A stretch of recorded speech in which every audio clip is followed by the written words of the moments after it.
Babak pertama mulai.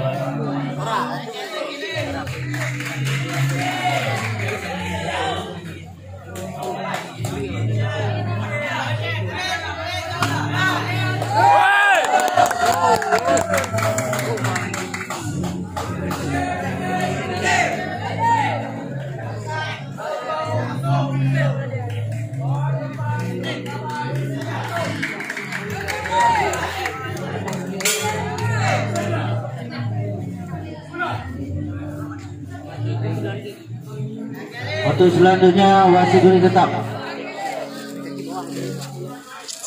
Nama pesilat yang dari gelanggang harimau mana?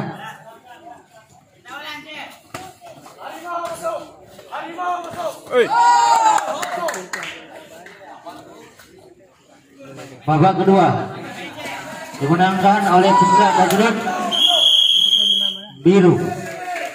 Keputusan pemenang pada partai ke-59 dimenangkan oleh pesilat dari sudut biru atas nama M. Rizky Rirwalda dari Babun Raja.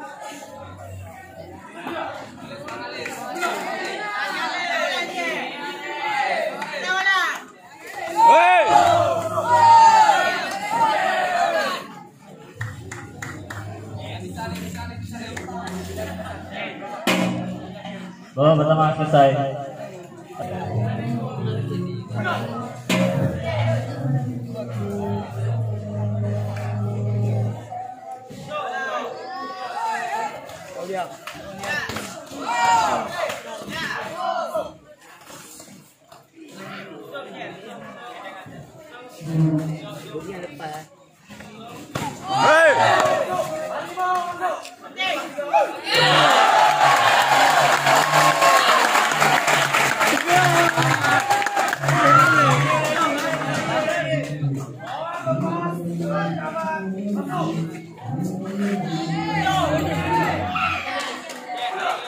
Asali.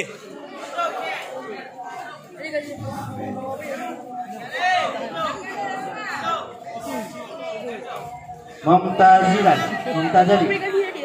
Partai 57 kan? Belum panggil. Belum tulis.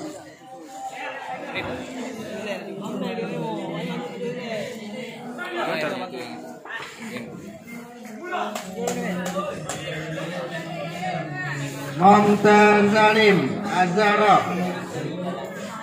Arkan Nurja Riza Al-Muslimun yang dari gelanggang harimau pindah ke gelanggang naga. Mumtazalim sudut kuning. Arkan Babak kedua selesai.